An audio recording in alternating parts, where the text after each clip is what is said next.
Hello friends, നമസ്കാരം. നമ്മുടെ Kerala T V സീരിയലിലേക്ക് എല്ലാവർക്കും സ്വാഗതം. അങ്ങനെ നമ്മുടെ ബാലനും അതുപോലെ തന്നെ ശങ്കരമാമയും കൂടി ചന്ദ്രോത്ത് തറവാട്ടിലേക്ക് അഞ്ജുവിനെയും ശിവനെയും കൊണ്ടുപോകുന്നതിനെ പറ്റിയുള്ള കാര്യങ്ങളൊക്കെ സംസാരിക്കുക. അപ്പോൾ അവരോടൊപ്പം ബാലനും ദേവിയൊന്നും ചെല്ലുന്നതിൽ തനിക്ക് താല്പര്യക്കുറവൊന്നുമില്ല. പക്ഷേ അത് ഭാര്യയോടൊന്ന് ചോദിക്കണം. ചോദിച്ച് അനുവാദം വാങ്ങിച്ചതിന് ശേഷം മാത്രമേ അതിന് ചെയ്യാനായിട്ട് പറ്റുള്ളൂ എന്നുള്ള കാര്യമൊക്കെ പറഞ്ഞു. അപ്പോൾ ആദ്യത്തെ ആ ഒരു പറച്ചിലും കാര്യങ്ങളൊക്കെ കേട്ട് കഴിഞ്ഞപ്പോൾ ബാലൻ വലിയ പ്രതീക്ഷയോട് കൂടി ഇങ്ങനെ നോക്കോട്ടെ, എന്നാലും ശങ്കരമാമ അങ്ങനെ പറഞ്ഞല്ലോ, പറയാനുള്ളൊരു മനസ്സ് കാണിച്ചല്ലോ എന്നോർത്ത്. അത് കഴിഞ്ഞ് ശങ്കരമാമ ഇങ്ങനെ പറയുന്നത് കേട്ട് കഴിഞ്ഞപ്പോൾ ശങ്കരമാമ ഞങ്ങളുടെ കാര്യം ഓർത്ത് സങ്കടപ്പെടേണ്ട കാര്യമൊന്നുമില്ല. അതുമാത്രമല്ല, വീട്ടിലെ കാര്യങ്ങൾ അത് ഇതുവരെ തീരുമാനമായിട്ടില്ലല്ലോ, അത് തീരുമാനമായി കഴിയുമ്പോൾ നമുക്ക് എന്താണെന്ന് വെച്ച് ചെയ്യാമെന്നും പറഞ്ഞുകൊണ്ട് അന്നേരത്തേക്കും ബാലൻ ഇങ്ങനെ പറഞ്ഞു. ബാലൻ അത് പറഞ്ഞത് കേട്ടപ്പോൾ ബാല എന്നോട് സങ്കടമൊന്നും തോന്നരുത് കേട്ടോ എന്ന് ശങ്കരമാമ പറയുക. അയ്യോ, എനിക്ക് എന്തിനാണ് സങ്കടം തോന്നുന്നത്, അതിൻ്റെ ആവശ്യമൊന്നുമില്ലല്ലോ എന്നും പറഞ്ഞുകൊണ്ട് ഇങ്ങനെ അന്നേരത്തേക്കും നമ്മുടെ ബാലനും പറഞ്ഞു. അപ്പോൾ എന്തെങ്കിലും കാര്യങ്ങളുണ്ടെങ്കിൽ ശങ്കരമാമയെ വിളിക്കാമെന്നും പറഞ്ഞ് ബാലൻ അവിടെ നിന്നങ്ങ് പോയി. അതും പറഞ്ഞ് ബാലൻ അങ്ങ് പോയി കഴിഞ്ഞപ്പോഴത്തേക്കും പിന്നീട് നമ്മുടെ ദേവി കൊച്ചിൻ്റെ കൂടെ ഇരുന്ന് കളിക്കുക. വൈകുന്നേരം പഠിത്തവും കാര്യങ്ങളൊക്കെ കഴിഞ്ഞിട്ട് ദേവൂട്ടിയും ദേവിയും കൂടെ ഇരുന്ന് അവിടെ ഇരുന്ന് ക്രാഫ്റ്റുകളൊക്കെ ചെയ്ത് ഇങ്ങനെ കളിച്ചുകൊണ്ടിരിക്കുന്നു. അപ്പോൾ കുറേ പേപ്പറുകളും കളർ പേപ്പറുകളും അല്ലാത്ത പേപ്പറുകളും ഇങ്ങനെ കാര്യങ്ങളൊക്കെ ഉണ്ട്. അപ്പോൾ അതൊക്കെ എടുത്ത് ഇങ്ങനെ വള്ളം ഉണ്ടാക്കിയും ആ ഓരോരോ സാധനങ്ങൾ ഉണ്ടാക്കി രണ്ടുപേരും കൂടെ കളിച്ചുകൊണ്ടിരിക്കുന്ന സമയത്ത് കുഞ്ഞിൻ്റെ കയ്യിലിരുന്ന് ആ ഒരു പേപ്പർ ദേവി മേടിച്ച് എന്തോ ഉണ്ടാക്കാനായിട്ട് ശ്രമിച്ചു. അപ്പോഴേക്കും ദേവിയുടെ കയ്യിലിരുന്ന് ആ പേപ്പർ അങ്ങ് കീറിപ്പോയി. അയ്യോ മോളെ, ഈ പേപ്പർ കീറിപ്പോയല്ലോ എന്ന് പറഞ്ഞ് ദേവി പറഞ്ഞപ്പം സാരമില്ലമ്മേ, ഞാൻ വേറെ പേപ്പർ എടുത്തുകൊണ്ട് വരാമെന്ന് പറഞ്ഞ് കുഞ്ഞകത്തേക്ക് കയറിപ്പോയി വേറെ പേപ്പർ എടുക്കാനായിട്ട്. ആ കൊച്ച് കയറിപ്പോയി പേപ്പർ എടുത്തത് കഷ്ടകാലത്തിന് കണ്ണൻ്റെ പേപ്പറായിരുന്നു. കണ്ണൻ എന്തൊക്കെയോ മിഷീൻസിൻ്റെ പടമൊക്കെ വരച്ച് വെച്ച് അതിലെന്തൊക്കെയോ എഴുതി അങ്ങനെയൊക്കെ എന്തൊക്കെയോ ചെയ്തു വെച്ചിരുന്ന ഒരു പേപ്പർ. ആ പേപ്പർ എടുത്തുകൊണ്ട് വന്ന് കുഞ്ഞ് ദേവിയുടെ കയ്യിലേക്ക് കൊടുത്തു. അപ്പോൾ ദേവിയുടെ കയ്യിലേക്ക് കൊടുത്തപ്പോൾ ദേവി ഓർത്തു ഇതും സാധാരണ ഒരു പേപ്പർ ആയിരിക്കും എന്ന്. പക്ഷേ ദേവിയുടെ കയ്യിലേക്ക് കൊച്ചു കൊടുത്ത പേപ്പർ എന്താണെന്ന് തുറന്നു നോക്കാൻ ദേവിയും ശ്രദ്ധിച്ചില്ല. അതുകൊണ്ട് തന്നെ ബാലൻ വരുന്നതിന് മുന്നേ ആയിട്ട് ബാലനെ കാണിക്കാൻ വേണ്ടിയുള്ള ധൃതിയിൽ ഉണ്ടാക്കിക്കൊണ്ടിരിക്കുകയായിരുന്നു ഇതൊക്കെ. അപ്പോഴാണ് ഈ കണ്ണൻ്റെ പേപ്പർ എടുത്തുകൊണ്ട് വന്ന് കീറി പറിച്ച് അതും ഇതുമൊക്കെ ഉള്ള ഡിസൈനും കാര്യങ്ങളൊക്കെ ആക്കി ദേവിയും കുഞ്ഞും കൂടെ ഓരോന്നൊക്കെ ചെയ്തു വെക്കുന്നത്. അപ്പോൾ ഇവർ രണ്ടുപേരും കൂടി ഈ കാര്യം ചെയ്തുകൊണ്ട് അങ്ങനെ ഇരിക്കുന്നു. അപ്പോൾ ദേവി ഓരോ സാധനങ്ങൾ ഉണ്ടാക്കി കൊടുക്കുന്തോറും കുഞ്ഞിന് ഭയങ്കര സന്തോഷം, അമ്മ ഇതൊക്കെ ഉണ്ടാക്കി തരുന്നുണ്ടല്ലോ. അപ്പോൾ ആ ഒരു സന്തോഷമായിട്ട് ആ കുഞ്ഞ് അവിടെ ഇരുന്ന് ദേവിക്കൊപ്പം കളിക്കുക. അങ്ങനെ ഇവർ രണ്ടുപേരും കൂടെ കളിയും ചിരിയും തമാശയൊക്കെ പറഞ്ഞ് അങ്ങനെ ഇരിക്കുമ്പോഴാണ് നമ്മുടെ കണ്ണൻ മുറിയിലേക്ക് വരുന്നത്. മുറിയിലേക്ക് വന്ന് താൻ തയ്യാറാക്കി വെച്ചിരുന്ന ആ സാധനം, അതിൻ്റെ ആ ഒരു പകർപ്പും കാര്യങ്ങളൊക്കെ ഇങ്ങനെ നോക്കുക. പേപ്പർ എവിടെയാണെന്ന് കാരണം ശരിക്കും നോക്കുക. അപ്പോൾ അവിടെ നിന്ന് നോക്കിയപ്പോൾ കണ്ടില്ല. ഇത് എവിടെ പോയി, ഞാൻ ഇവിടെയാണല്ലോ വെച്ചത്. അപ്പോൾ ബാക്കി സാധനങ്ങളൊക്കെ അവിടെ ഇരിപ്പുണ്ട്, വേറെ പേനയും മറ്റു പേപ്പറുകളും കാര്യങ്ങളൊക്കെ അവിടെ ഇരിപ്പുണ്ട്. പക്ഷേ ഈ വെച്ചിരുന്ന സാധനം അവിടെ കാണുന്നില്ല. അതെവിടെ പോയെന്നും പറഞ്ഞ് കണ്ണൻ ഇങ്ങനെ അത് എന്നിട്ട് അതിലേക്ക് നോക്കി, പക്ഷെ കണ്ടില്ല. അങ്ങനെ തപ്പി നടന്നപ്പോഴാണ് നമ്മുടെ ദേവിയും അതുപോലെ ദേവൂട്ടിയും കൂടെ പുറത്തിരുന്ന് കളിക്കുന്നത് കണ്ടത്. അപ്പോൾ ഇവരുടെ കയ്യിലും കുറേ പേപ്പറും സെറ്റപ്പുകളൊക്കെ ഇരിപ്പുണ്ട്. കണ്ണൻ നേരെ അവരുടെ അടുത്തേക്ക് ചെന്നു. എൻ്റെ മുറിയിൽ ആരാ കയറിയതെന്ന് ചോദിച്ചു. അപ്പോൾ നമ്മുടെ ദേവൂട്ടി പറഞ്ഞു, ഞാനാ കയറിയത്. എന്താ കൊച്ചാ, എന്താ എന്നോട് ചോദിച്ചേ? എൻ്റെ മുറിയിൽ എൻ്റെ അനുവാദം ഇല്ലാതെ കയറരുതെന്ന് നിന്നോട് ഞാൻ പറഞ്ഞിട്ടില്ലേ അടിയെന്നും ചോദിച്ചുകൊണ്ട് ഭയങ്കരമായിട്ട് കൊച്ചിനോട് അങ്ങ് ദേഷ്യപ്പെട്ടപ്പോൾ ദേവി ചോദിച്ചു, കണ്ണാ നിനക്ക് എന്താ പറ്റിയത്? നീ എന്താ ഈ കാണിച്ചത്? കുഞ്ഞിനോട് എന്തിനാ നീ ദേഷ്യപ്പെടുന്നത്? വല്ലയിടത്തും മിണ്ടിപ്പോകരുത്. എൻ്റെ മുറിയിൽ അനുവാദം കൂടാതെ ഈ വീട്ടിൽ ആരും കയറരുതെന്ന് ഞാൻ പറഞ്ഞിട്ടുള്ളതല്ലേ, പിന്നെ എന്തിനാ എൻ്റെ അനുവാദം കൂടാതെ എൻ്റെ മുറിയിലേക്ക് കയറരുതെന്ന് ചോദിച്ചു ഭയങ്കരമായിട്ട് ഷൗട്ട് ചെയ്ത് സംസാരിക്കുന്നു. അപ്പോഴേക്കും കൊച്ചു പേടിച്ചു പോയിട്ടോ. കൊച്ചു വേഗം ദേവി ഇങ്ങനെ കെട്ടിപ്പിടിച്ച് ഇങ്ങനെ ഇരിക്കുക.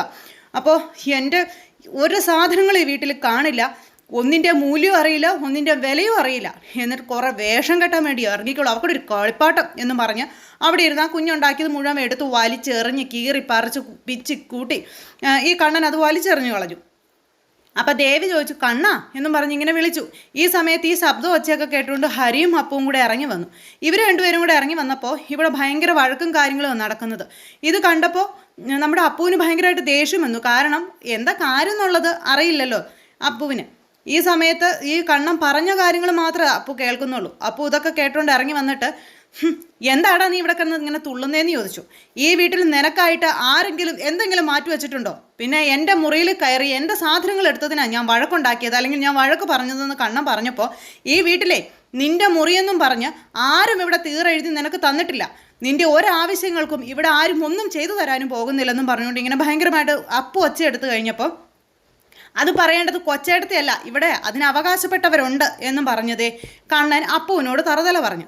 ഇത് കേട്ടാൽ പിന്നെ അപ്പു സഹിക്കുമോ? അപ്പു അന്നേരത്തേക്കും അപ്പുവിന് വായി തോന്നിയതെല്ലാം പറഞ്ഞു കണ്ണനെ. നീ എന്നാടാ വലിയവനായത്? 5 വർഷം മുമ്പ് ഒരു പോക്ക് നീ പോയതാണല്ലോ, അതിന് ശേഷം നീ വന്നിട്ട് ഇവിടെ നീ ഇവിടെ വന്ന് വലിയ ഷോ ഇറക്കാനൊന്നും നോക്കണ്ടെന്നും പറഞ്ഞ് അപ്പു ഭയങ്കരമായിട്ട് ഇങ്ങനെ ദേഷ്യപ്പെട്ടു. പിന്നെ ഇവർ രണ്ടുപേരും കൂടെ അങ്ങോട്ടും ഇങ്ങോട്ടും ഒന്നും രണ്ടും പറഞ്ഞ വഴക്കും കാര്യങ്ങളും ഒക്കെ ആയിട്ടോ ആർക്കും പിടിച്ചാൽ കിട്ടാത്തൊരവസ്ഥയിലേക്കായി. അപ്പോഴേക്കും നമ്മുടെ അപ്പു ഇങ്ങനെ കണ്ണനോട് ഈ രീതിയിലൊക്കെ സംസാരിക്കുന്നത് കേട്ടപ്പോൾ ഹരിക്ക് അത് ഇഷ്ടപ്പെട്ടില്ല. ഹരി എന്ത് ചെയ്തു? നീ ആരോട് എന്താ അപ്പുവെ സംസാരിക്കുന്നതെന്ന് ചോദിച്ചു. ഇവൻ ഈ കാണിച്ചതും പറഞ്ഞതൊന്നും എന്താ ഹരി കണ്ടില്ലേ? ഹരിയുടെ ചെവിക്ക് കേട്ടില്ലേ? ഇവൻ എന്തൊക്കെ ഇവിടെ കിടന്ന് കാട്ടിക്കൂട്ടുന്നതെന്നും ചോദിച്ചുകൊണ്ട് വേഗം ഈ അപ്പു ഹരിയോട് പറഞ്ഞു. അപ്പോൾ ഹരി ആണെങ്കിൽ അപ്പുവിന് ഒരു ഒറ്റ തല്ലായിരുന്നു മുഖം നോക്കി. അപ്പോഴേക്കും ഇത് കണ്ടുകൊണ്ടാണ് നമ്മുടെ ബാലൻ കയറി വരുന്നത്. പിന്നെ അവിടെ കിടന്ന് ഭയങ്കര വഴക്കും കാര്യങ്ങളും ഒക്കെ ആയി ഇവർ തമ്മിൽ അങ്ങോട്ടും ഇങ്ങോട്ടും. അങ്ങനെ ആ ഒരു ഇത് കണ്ടപ്പോഴത്തേക്ക് നമ്മുടെ ബാലൻ വേഗം ചെന്നിട്ട് നീ എന്താണ് ഈ കാണിച്ചതെന്ന് ചോദിച്ചിട്ട് ഹരിക്കിട്ടൊരു ഒറ്റ അടി വെച്ച് കൊടുത്തു. അപ്പുവിനെ ഹരി തല്ലി, അതിൻ്റെ പേരിൽ ഹരിയെ ബാലനും തല്ലി. ഈ തല്ലും കൊണ്ട് നമ്മുടെ ഹരി ഇങ്ങനെ കവിളും പൊത്തിപ്പിടിച്ച് ഇങ്ങനെ നിൽക്കുമ്പോഴത്തേക്കും ഈ അപ്പു ഒരു ഒറ്റ ഡയലോഗ്, എന്നെ തല്ലിയതേ എൻ്റെ ഭർത്താവാ, എന്നെ തല്ലി എൻ്റെ ഭർത്താവിന് അതിന് അവകാശം ഉണ്ടായിട്ടാ, എൻ്റെ ഭർത്താവിന് തല്ലാൻ നിങ്ങൾ ആരാണെന്ന് ചോദിച്ചുകൊണ്ട് ബാലൻ്റെ നേരെ ചെന്നില്ലേ അപ്പു വിറഞ്ഞു തുള്ളിക്കൊണ്ട്. ബാലൻ ഇത് കണ്ട് അന്താളിച്ചിങ്ങനെ നിന്നുപോയി. ഹരിയെ തല്ലാൻ നിങ്ങൾ ആരാണ് എന്നാണ് അപ്പു ചോദിച്ചത്. ഹരിയെ തല്ലിയതിൻ്റെ ആ ഒരു ആവേശത്തിന് പറഞ്ഞത് അപ്പു. അപ്പം എല്ലാ ദേഷ്യങ്ങളും കൂടി ഇങ്ങനെ ഉള്ളിൽ കിടന്നതുകൊണ്ട് ആരോട് എങ്ങനെ പറഞ്ഞു ഇതൊന്നും അപ്പുവിൻ്റെ മെമ്മറിയിലേക്ക് പോലും വരുന്നില്ല. അപ്പു അങ്ങനെ പറഞ്ഞപ്പോൾ നമ്മുടെ ബാലൻ അങ്ങ് തീർന്നു പോയി. ബാലൻ ഇല്ലാണ്ടായിപ്പോയി. ശരിക്കും പറഞ്ഞാൽ സാന്ത്വനം കുടുംബം തല്ലിപ്പിരിഞ്ഞു നാല് വഴിക്കായി. അടിയും പിടിയും വഴക്കും വേണ്ടാതീനം പറച്ചിലും എല്ലാം അവിടെ കഴിഞ്ഞു. ഇതെല്ലാം കണ്ടും കേട്ട് നമ്മുടെ ബാലൻ തകർന്നു നിൽക്കുമ്പോൾ അപ്പോ നീ ആരോട് എന്താ ഈ പറയുന്നത്? എന്നെ തല്ലിയത് എൻ്റെ വല്യേട്ടനാണെന്ന് പറഞ്ഞ് ഹരി പറഞ്ഞപ്പോൾ ഏതു വല്യേട്ടൻ? എവിടുത്തെ വല്യേട്ടൻ? എന്ത് പറഞ്ഞാലും വല്യേട്ടൻ എന്ന് പറഞ്ഞ് നാഴിക്ക് നാപ്പോട്ടം നീ പറയുന്നുണ്ടല്ലോ. ഈ വല്യേട്ടന് നിൻ്റെ ജീവിതത്തിലൊരു മാറ്റം ഉണ്ടാക്കി തരാൻ കഴിഞ്ഞിട്ടുണ്ടോ എന്നും ചോദിച്ചുകൊണ്ടായി ദേഹം അടുത്തത്. എല്ലാം കൂടെ പാവം ബാലൻ്റെ തലയിലായി. ബാലൻ അത് കേട്ട് തകർന്ന് നേരെ മുറിയിലേക്ക് പോയിട്ടോ. ഇത് കേട്ടപ്പോൾ നമ്മുടെ ദേവിക്കും ഒരു നിമിഷത്തേക്ക് മരവിപ്പാണ് ഉണ്ടായത്. ദേവിയും അതുപോലെ തന്നെ അകത്തേക്ക് കയറിപ്പോയി. അപ്പു അന്നേരത്തിന് അവിടെ കിടന്ന് വിറഞ്ഞു തുള്ളുന്നുണ്ട്. ഇതെല്ലാം ഉണ്ടാക്കി വെച്ചിട്ട് കണ്ണനും അകത്തേക്ക് കയറിപ്പോയി. അങ്ങനെ മൊത്തത്തിൽ ആ കുടുംബം തല്ലി പിരിഞ്ഞ് നാമാവിശേഷമായെന്ന് തന്നെ പറയാം. ആ ഒരു അവസ്ഥയിലേക്കായി. അങ്ങനെ ഇത് കഴിഞ്ഞപ്പോഴത്തേക്കും അപ്പു പറഞ്ഞ കാര്യങ്ങളെപ്പറ്റി ഹരി അപ്പുവിനോട് ചോദിക്കുമ്പോൾ അപ്പുവിന് അതിനൊന്നും മറുപടിയില്ല. അപ്പു പറഞ്ഞതാണ് ശരി, അപ്പു ചെയ്തതാണ് ശരി എന്നുള്ള രീതിയിലാണ് അപ്പു വീണ്ടും വർത്തമാനം പറയുന്നത്. അങ്ങനെ ബാലൻ്റെ നെഞ്ചിൽ പിച്ചാത്തി കുത്തിയിറക്കുന്നതിനേക്കാൾ വേദനയായിപ്പോയി അപ്പു എന്ന് പറയുന്ന വ്യക്തി ആ ഒരു വാക്കുകൾ പറഞ്ഞപ്പോൾ. അതും കഴിഞ്ഞ് നമ്മുടെ ബാലൻ മുറിയിൽ പോയിരുന്ന് എന്താ പറയേണ്ടത്, ചങ്ക് പൊട്ടി കണ്ണിൽ നിന്ന് രക്തമാണ് ശരിക്കും പറഞ്ഞാൽ വീഴുന്നത്. ആ രീതിയിൽ അവിടെ ഇരുന്ന് ഇങ്ങനെ കരയുക. കാരണം പറഞ്ഞ കാര്യം അത് ഒരിക്കലും നമ്മുടെ ബാലൻ ഉൾക്കൊള്ളാൻ അല്ല അംഗീകരിച്ച് കൊടുക്കാൻ പറ്റുന്ന കാര്യമല്ല. മനസ്സിൽ ഒരിക്കലും അത് മായ്ച്ചാൽ മാറുന്ന ഒരു കാര്യമല്ല. അങ്ങനെ കരഞ്ഞിരിക്കുന്ന ബാലൻ്റെ അരികിലേക്ക് നമ്മുടെ ദേവി ചെന്നിട്ട് ബാലേട്ടാന്നും പറഞ്ഞ് വിളിച്ചു. അപ്പോൾ നിറകണ്ണുകളോടെ കരഞ്ഞ് കലങ്ങിയ കണ്ണുകളുമായിട്ട് ബാലൻ ദേവിയെ നോക്കുക. ഞാൻ തോറ്റു പോയടോ എന്നും പറഞ്ഞുകൊണ്ട് ഒരു ഒറ്റ കരച്ചിലായിരുന്നു. അപ്പോഴേക്കും ദേവിയും ഭയങ്കരമായിട്ട് കരഞ്ഞു. ഇത് നമ്മുടെ മക്കളല്ല, ഇത് നമ്മൾ വളർത്തിയ മക്കളല്ല, നമ്മളെ സ്നേഹിക്കുന്ന മക്കളല്ല. ഇവർക്കൊന്നും വേണ്ടി നമ്മുടെ ജീവിതം മാറ്റിവെക്കേണ്ട കാര്യമില്ല. ഇനി അങ്ങനെ ചെയ്തതുകൊണ്ട് അതിനൊരർത്ഥവും ഇല്ല എന്നും പറഞ്ഞായി നമ്മുടെ ദേവി ബാലനോട് പറഞ്ഞ് കരയുന്നത്. എല്ലാം നശിക്കട്ടെ, എല്ലാം നശിച്ചു പോട്ടെ ബാലേട്ടാ, വേണ്ടുന്നവർക്ക് എല്ലാം അളന്നും തൂക്കിയും വീതം വെച്ച് കൊടുക്ക്, എല്ലാവരുടെയും ജീവിതം രക്ഷപ്പെടുത്തി കൊടുക്ക്, നമുക്കൊന്നും വേണ്ട, നമുക്ക് നമ്മൾ രണ്ടുപേരും മാത്രം മതി ബാലേട്ടാന്നും പറഞ്ഞുകൊണ്ട് നമ്മുടെ ദേവിയും ഭയങ്കര കരച്ചിൽ. അതെല്ലാം കഴിഞ്ഞപ്പോഴാണ് ഈ പറഞ്ഞതും ചെയ്തതും അബദ്ധമായി പോയി എന്ന് അപ്പുവിന് തോന്നുന്നത്. പറയാനുള്ളത് മുഴുവൻ പറയുകയും ചെയ്യാനുള്ളത് മുഴുവൻ ചെയ്യുകയും ചെയ്തിട്ട് അത് അബദ്ധമായി പോയി എന്ന് പറഞ്ഞിട്ട് വല്ല കാര്യമുണ്ടോ? ഒരു കാര്യമില്ല.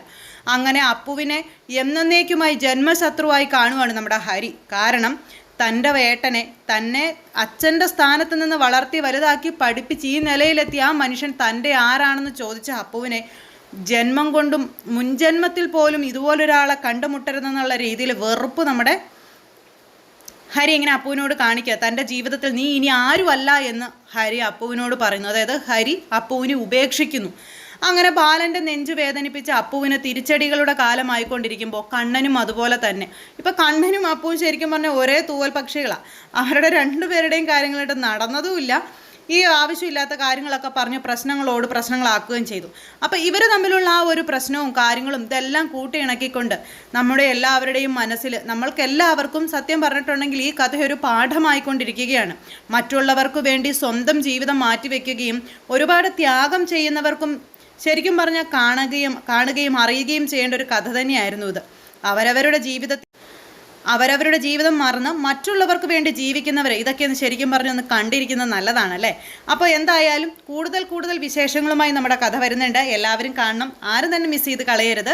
എല്ലാവർക്കും നല്ലൊരു ദിവസം ആശംസിക്കുകയാണ്. എല്ലാവരുടെയും സപ്പോർട്ടിനും സ്നേഹത്തിനും ഒത്തിരി നന്ദി അറിയിക്കുന്നു. സൂപ്പർ ഹിറ്റ് കഥയുമായി കാണുന്നത് വരെ എല്ലാവർക്കും നന്ദി. See you again. Take care. Bye by.